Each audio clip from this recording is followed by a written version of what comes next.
A man stood irresolutely before the imposing portals of Canebury House, a large office building let out to numerous small tenants, and harbouring, as the indicator on the tiled wall of the vestibule testified, some 30 different professions. The man was evidently poor, for his clothes were shabby and his boots were down at the heel. He was as evidently a foreigner. His clean-shaven eagle face was sallow, his eyes were dark, his eyebrows black and straight. He passed up the few steps into the hall and stood thoughtfully before the indicator. Presently he found what he wanted.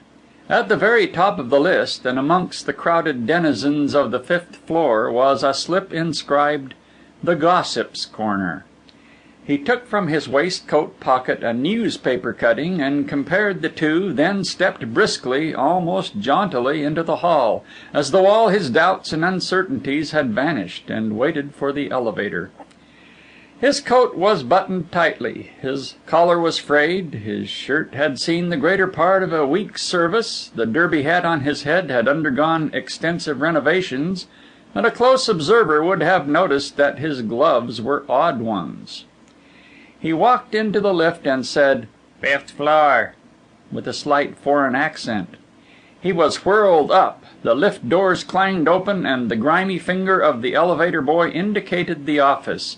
Again the man hesitated, examining the door carefully. The upper half was of toughened glass and bore the simple inscription, "The Gossip's Corner. Knock." Obediently the stranger knocked, and the door opened through an invisible agent, much to the man's surprise, though there was nothing more magical about the phenomenon than there is about any electrically controlled office door. He found himself in a room sparsely furnished with a table, a chair, and a few copies of papers. An old school map of England hung on one wall, and a Landseer engraving on the other. At the farthermost end of the room was another door, and to this he gravitated, and again, after a moment's hesitation, he knocked. "Come in," said a voice. He entered cautiously.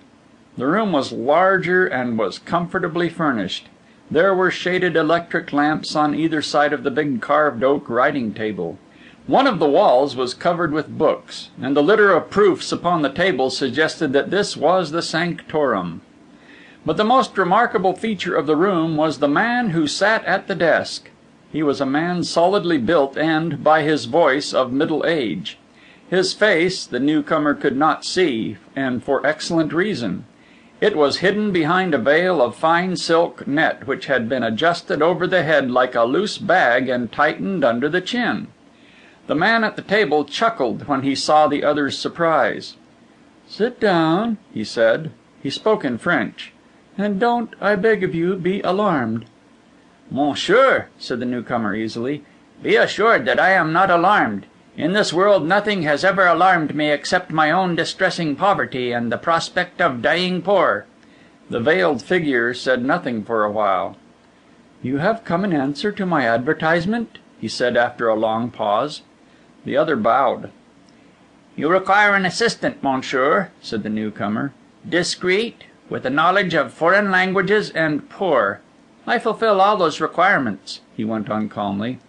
"Had you also added, of an adventurous disposition, with few if any scruples, it would have been equally descriptive."